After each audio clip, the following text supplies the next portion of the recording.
On Fiverr, the procedure of being the middleman, in other words, brokering, can be complicated if you're not familiar with the system. From communicating and getting information from the customers, looking for and dealing with freelancers, to the delivering of work, it would be a big problem if you do not know the right way of doing this. In this video, I'll teach you about the brokering system and lead you step by step through the whole procedure. Without further ado, let's get started. Step 1. Connect with the client. This would be the most important part amongst all the other steps. Connecting with the client and understanding their needs are the keys to success, so communication with the client is essential. Throughout the conversation, get as much information as you can to understand clients' needs. The key point here is to be specific.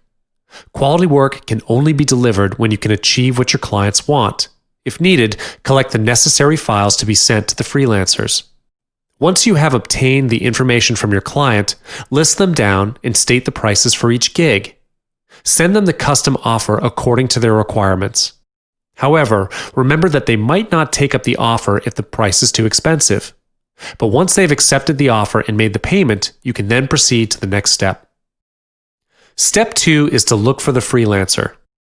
If you've already been in the business for some time, you would have already built up some connections with freelancers.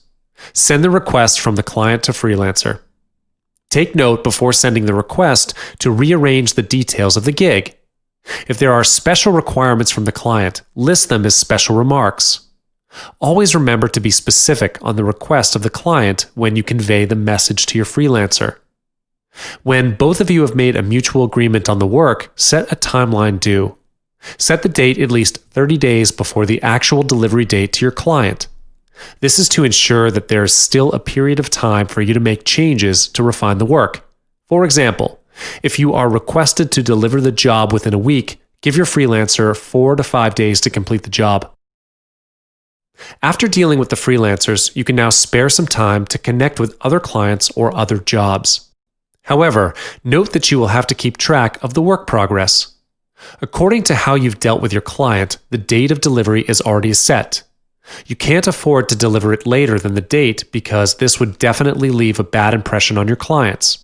So be sure to keep in touch with the freelancer to check on the work progress.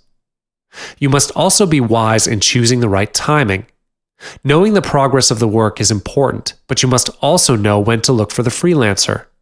Depending on the duration for delivery, you will need to set your timing. For instance, if the duration of delivery is within a week, you can contact the freelancer every once in 2 days. This is to make sure that the work is up to standard, as well as to keep both of you up to the timeline. Like I have mentioned earlier, get the work from the freelancer at least 3 days before the delivery date to do a final check on the work. Delivering good quality work is the key to keeping your clients happy. Therefore, to ensure the quality of work is up to standard, get the work earlier from the freelancer to avoid last-minute changes. When you are checking on the quality of work, always take the client's requirements into account. The quality of the work is based on the requirements from clients. It is neither up to you nor the freelancer to decide.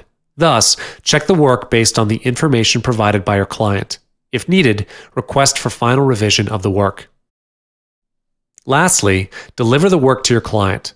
Once you've gotten the entire work from your freelancer, compile them and save it in zip file if needed. Double or even triple check the work.